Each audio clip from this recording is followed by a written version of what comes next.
चलिए दोस्तों, इस कहानी को शुरू करते हैं। भीड़ भाड़ से अलग होकर जब भी कोई इंसान अपने साथ अकेले में समय बिताता है, तभी उसके दिमाग में नाना प्रकार की चिंताएं जन्म लेने लगती हैं। मनुष्य की प्रवृत्ति ही ऐसी है कि वह ज्यादातर समय नकारात्मक ही सोचता है। अपने लक्ष्य को कैसे प्राप्त किया जाए, यह सोचने की जगह है वह यह सोचता है कि अगर लक्ष्य पूरा नहीं हुआ तो मैं क्या करूंगा, और इस प्रकार की नकारात्मक विचारधारा के कारण जीवन पर्यंत डर डर कर जीता रहता है। अगर पूरी बुद्धिमानी और सजगता के साथ इस डर को समझाना जाए तो यही डर इंसान के पतन का कारण बनता है। ऐसा मनुष्य जो खुद पर संजय करता है, खुद पर संदेह करता है, भला कैसे सफल हो सकता है। लेकिन बुद्धिमानी से अगर इस डर का उपयोग किया जाए तो यही डर उसकी सबसे बड़ी ताकत बन सकता है। काश केवल एक बार उसने खुद पर विश्वास किया होता तो उसे मालूम होता है कि उसके डर में ही उसकी ताकत का रहस्य छुपा हुआ है। यह कहकर सन्यासी चुप हो गया और चुपचाप अपने कदमों पर ध्यान लगाते हुए जंगली घास पर से आगे बढ़ने लगा। संध्या का समय था।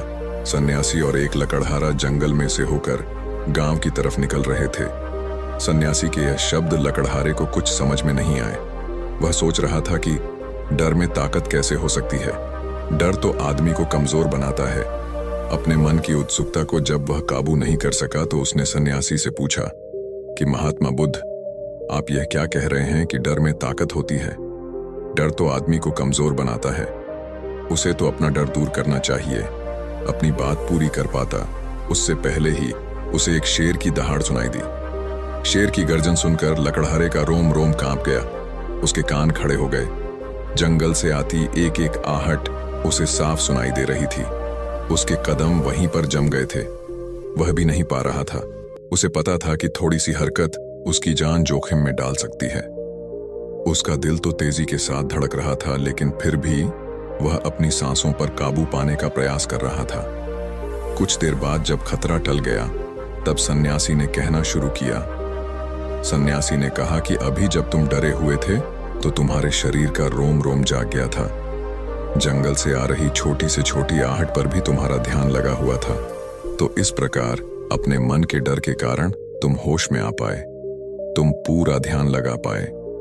इससे पहले जब तक तुम्हें शेर की दहाड़ सुनाई नहीं दी थी तब तक तुम अपने विचारों में खोए हुए थे।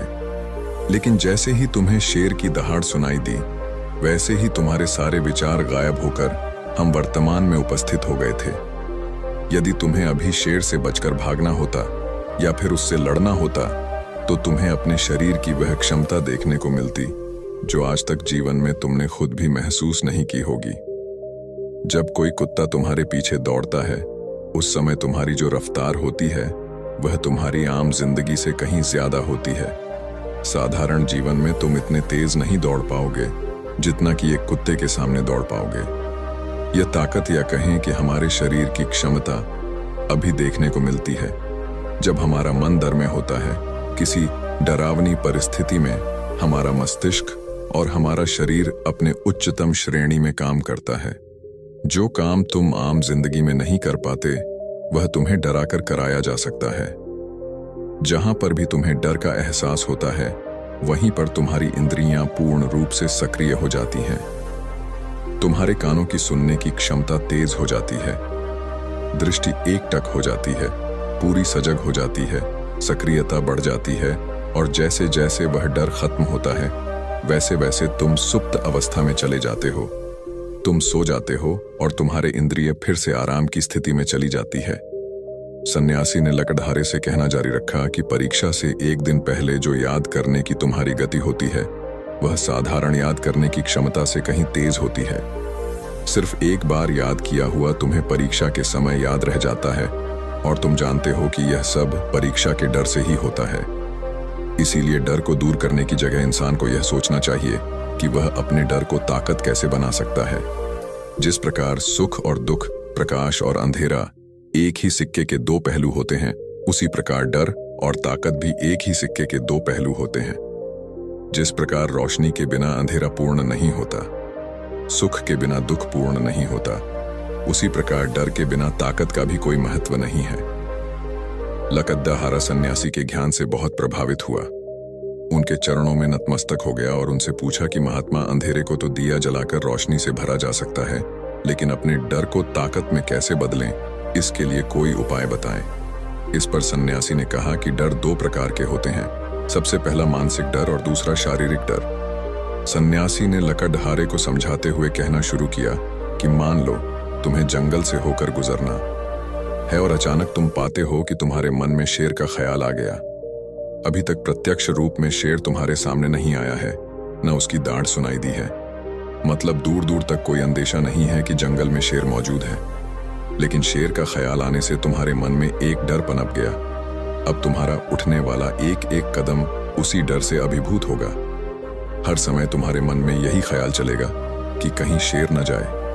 ये शेर वर्तमान में तुम्हारे सामने नहीं है, यह तुम्हारी बहुविषय की कल्पना है।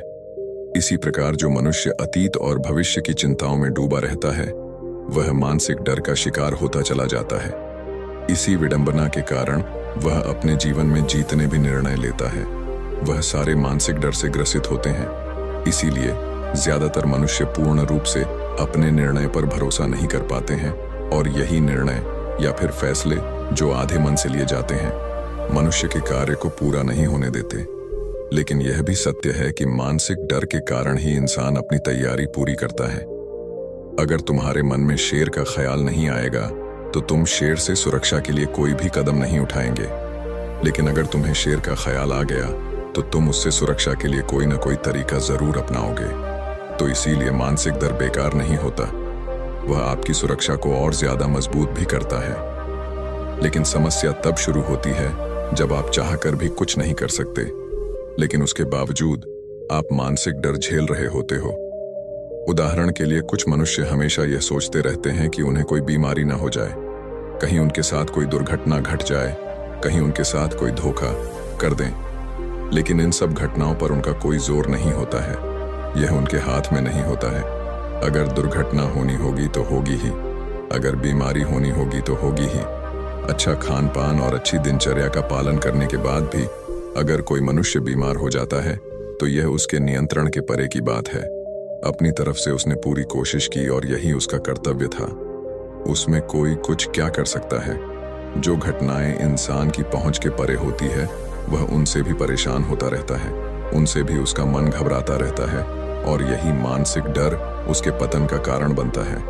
और यही मानसिक डर अगर सही तरीके से इस्तेमाल किया जाए तो मनुष्य समझदार और अनुभवी कहलाएगा। जो इंसान यह सोचता है कि कांटे सिर्फ दर्द देने के लिए ही बने हैं, वह यह भूल जाता है कि कांटे ही फूलों की रक्षा करते हैं। इसी प्रकार एक ज्ञानी मनुष्य किसी भी चीज का उपयोग अपने सकारात्मक तरीके से कर सकता है, लेकिन एक अज्ञानी मनुष्य है अपनी अज्ञानतावश उन चीजों को भी छोड़ देता है जो उसके लिए उपयोगी होती है। विवेकशील मनुष्य फेंके गए पत्थरों का भी महल खट-दीदा कर लेता है, लेकिन एक वैज्ञानिक मनुष्य उन पत्थरों को दूसरों पर फेंकता रहता है। अगर किसी मनुष्य को अपने मानसिक डर को ताकत में बदलना है तो उसके कुछ नियम हैं, कुछ उपाय है। सबसे पहला उपाय अपने विचारों का निरीक्षण। अगर हम अपने जीवन में अपने विचारों का निरीक्षण करेंगे तो हम पाएंगे कि ज्यादातर विचार हमारे काल्पनिक होते हैं और इसीलिए जो डर उन विचारों के कारण पनपता है वह भी काल्पनिक होता है। ज्यादा सोचने वाले लोगों को जब सोचने के लिए कुछ नहीं मिलता तो वह निरर्थक बातों के बारे में सोचने लगते हैं और वह बेकार के विचार उसे तो परेशान करते ही हैं, साथ के साथ उसके परिजनों को, उसके सगे संबंधियों को भी परेशान करते हैं। इसीलिए ज्यादा सोचने वाले लोगों को यह समझना चाहिए कि मन में उठ रहे तमाम विचारों में से काम के विचार कौन से हैं और बेकार के विचार कौन से हैं। जो निरर्थक विचार हो उन्हें दूर करते जाओ और जो सार्थक विचार हो उनको गहराई से सोचना शुरू करो। तभी तुम्हारी समस्याओं के, तुम्हारी उलझनों के उपाय निकलेंगे। मानसिक डर को दूर करने का दूसरा उपाय है उसका सामना करना। इसका मतलब यह नहीं है कि तुम शेर के सामने जाकर खाड़ी-डीडीए हो जाओ, बल्कि इसका मतलब यह है कि पूर्ण सुरक्षा के साथ तुम जंगल में जा रहे हो। यदि जंगल में जाना बहुत आवश्यक है तो तुम शेर के डर से अपने घर पर नहीं बैठ सकते हो। इसी प्रकार मनुष्य के जीवन में बहुत सारे डर होते हैं, जैसे कि परीक्षा का डर, लक्ष्य न पाने का डर, झूठ बोलने का डर, सच के पता लग जाने का डर, अपनों को खो देने का डर, दुर्घटना हो जाने का डर। लेकिन जैसे जैसे समय के साथ इन डरों का सामना किया जाता है, वैसे वैसे ये डर जीवन से दूर होते चले जाते हैं। अगर तुम इनसे बचने का प्रयास करते हो तो ये जीवन भर तुम्हें सताते रहेंगे। ये तभी दूर हो सकते हैं जब तुम इनका सामना करो। कुछ लोगों को तो दूसरों के सामने खुलकर बात करने में भी डर लगता है। ऐसे लोगों को अनजान लोगों से बात करनी चाहिए।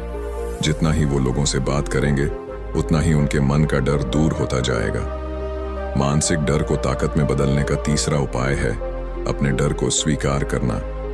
बहुत से लोग अपने जीवन में अपने डर को स्वीकार ही नहीं कर पाते। अगर आप उनसे पूछेंगे कि उन्हें किस चीज से डर लगता है, तो वह साफ इनकार कर देंगे कि उन्हें किसी चीज से कोई डर नहीं लगता। लेकिन दूसरों की नजरों में ऊंचा उठने के लिए यह झूठ उन्हें बहुत महंगा पड़ रहता है।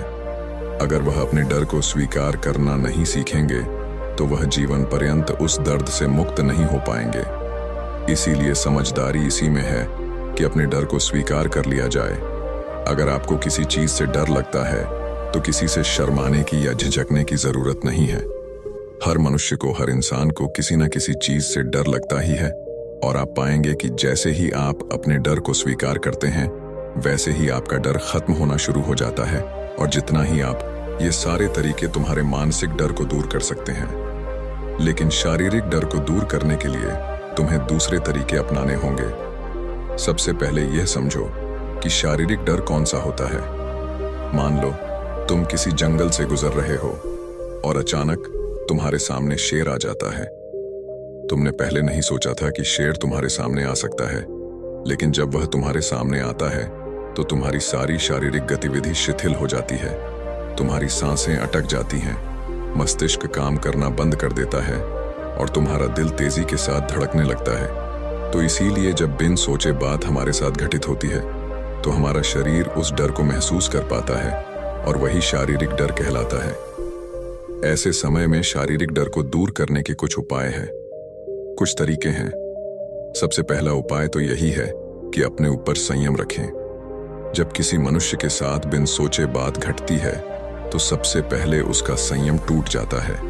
संयम टूटने के साथ उसका मस्तिष्क काम करना बंद कर देता है और इसी वजह से सोचने और समझने की प्रक्रिया भी रुक जाती है, क्योंकि हमारा शरीर उसी प्रकार कार्य करेगा। इस प्रकार हमारा मस्तिष्क उसे निर्देश देगा।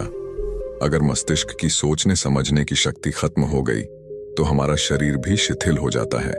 इसीलिए अगर कठिन समय में मनुष्य अपने ऊपर संयम रखता है तो उसका मस्तिष्क सही तरीके से काम करता है और वह सही निर्णय लेकर उस परिस्थिति से तत्काल बाहर आ सकता है। यहाँ पर दूसरा उपाय समझने का यह है कि जीवन में कुछ भी घटित हो सकता है। जीवन बद्धा चमत्कारिक होता है। वह हमारी सोच के अनुरूप नहीं चलता, बल्कि उसमें कुछ भी हो सकता है और यही जीवन की खूबसूरती होती है। अगर आपको आज ही पता चल जाए कि आने वाले 10 साल तक आप क्या कर पाएंगे, तो आपकी जीवन में से रुचि खत्म हो जाएगी। लेकिन अगर जीवन एक रहस्यमयी किताब की तरह बना रहेगा तो आप अपने जीवन से कभी नहीं थकेंगे। आपका जीवन आपको आश्चर्यचकित करता रहेगा। इसीलिए यह समझो कि जीवन में कुछ भी घटित हो सकता है, तुम्हारी सोच से परे भी घटित हो सकता है। इसीलिए कुछ अनुमान मत लगा लेना। किसी सोच को लेकर सन्यासी ने अपनी बात खत्म करते हुए कहा कि इन तरीकों से तुम अपने मानसिक और शारीरिक डर को दूर कर सकते हो और आनंद से भरा हुआ जीवन जी सकते हो। तो दोस्तों, कैसी लगी ये कहानी आपको कमेंट सेक्शन में जरूर बताना, और अच्छी लगी हो तो इस चैनल को सब्सक्राइब करके नोटिफिकेशन बेल को जरूर प्रेस कर देना। तो मिलते हैं अगली कहानी में, तब तक के लिए अपना ख्याल